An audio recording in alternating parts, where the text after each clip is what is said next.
Good morning to all of the students. We are discussing about the third chapters that you know very well. Chemical reaction and the equation. So we discussed about the reactant and the product also. Now we discussed last time two equations, types of the equation. In types of the equation we have seen combination equation when two elements combine. So we are getting, that is carbon plus oxygen, we are getting carbon dioxide. In the same manner, decomposition reaction. In decomposition reaction, a single compound can break into two elements. A single compound can break into two elements. As example of the carbon dioxide, that is carbon and oxygens.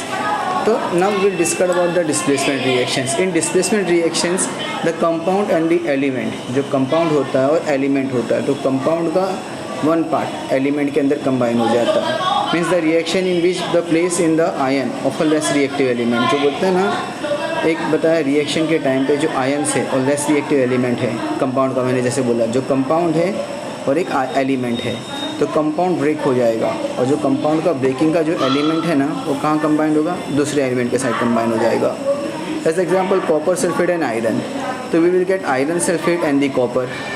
अपने को क्या मिलेगा, iron sulphate और copper मिलेगा. In the same manner copper sulphate and the lead, तो we will get lead sulphate and the copper. अपने को इधर lead sulphate, that is first copper sulphate and iron, that is FeSO4, iron sulphate and copper separated. Lead sulphate और copper sulphate में lead sulphate, PbSO4 and copper. This are the different thing. This are we are telling as an double displacement reactions. तो reaction in which element, in which the place of the ion, जो place of the reactive element रहता है ना compound में, वो break हो जाएगा.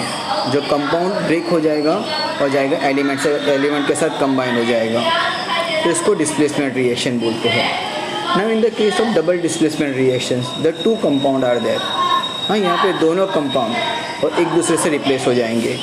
The reaction is the irons, बोलते ना जो आयन्स होता है रिएक्टेंट के साथ में एक्सचेंज बोलते ना, एक्सचेंज हो जाएगा और प्रोडक्ट में भी एक्सचेंज मिलेगा अपने को.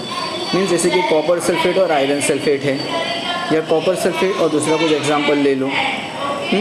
As example of potassium chromate and the barium sulphate, तो क्या मिलना है अपने को, बैरियम क्रोमेट मिलेगा और पोटेशियम क्रोमेट मिलेगा. हाँ, पोटेशियम क्रोमेट और बैरियम सल्फेट है, तो मुझे पोटेशियम सल्फेट और बैरियम क्रोमेट मिलने वाला है.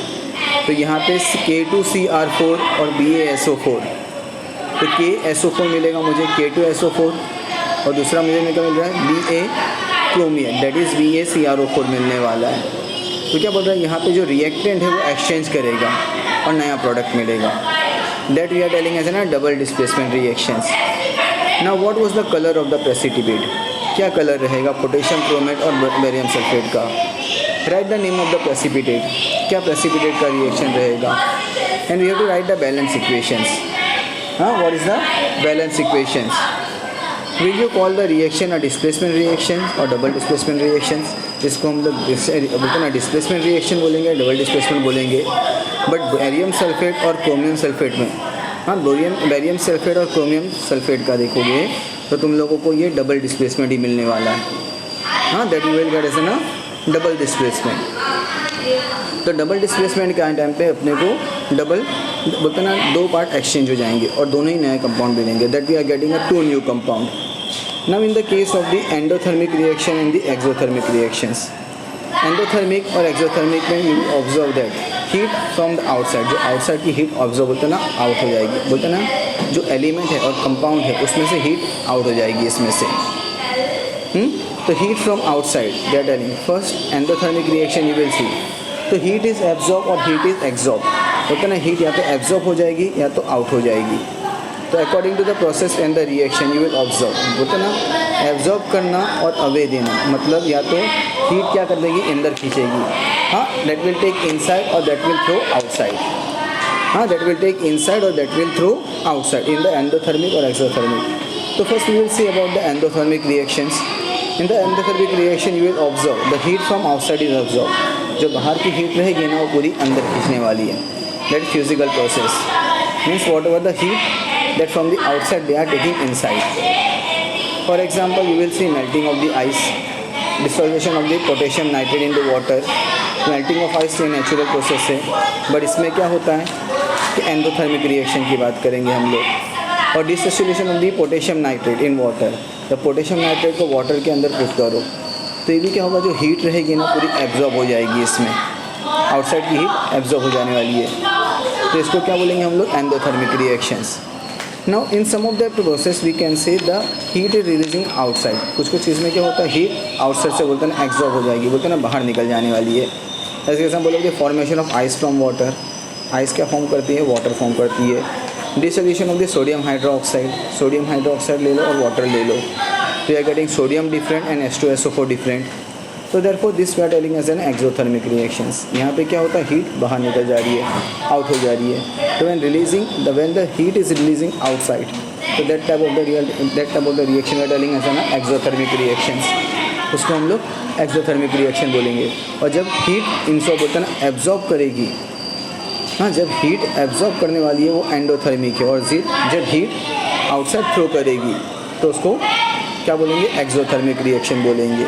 ये डे टू डे लाइफ के प्रोसेस में बहुत सी चीज़ों में आता है ये। हाँ, in day to day life you will observe that melting of ice you are seeing as an endothermic, but how the ice is forming from the water, that we are telling as an exothermic. एक तरफ ice melt हो रही है तो water हो रहा है, but दूसरी तरफ से आइस फॉर्म हो रही है वाटर से, तो एक्सोथर्मिक प्रोसेस में आ रहा है। तो now dissolution of the sulphuric acid, that is H2SO4 and take a water. H2SO4 ले लो और वाटर ले लो, तो you will observe the sulphuric acid are dissolving, तो सल्फेट मिलेगा अपने को।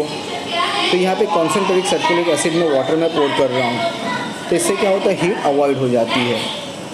हाँ, हीट अवॉइड हो जाती है और it will take a time, क्योंकि कॉन्सेंट्रेट डिपेंड करता है स्मॉल क्वांटिटी ले रही है, कौन से बोलते हैं ना, सल्फ्यूरिक एसिड की, या मैक्सिमम क्वांटिटी में ले रहे हैं सल्फ्यूरिक एसिड की।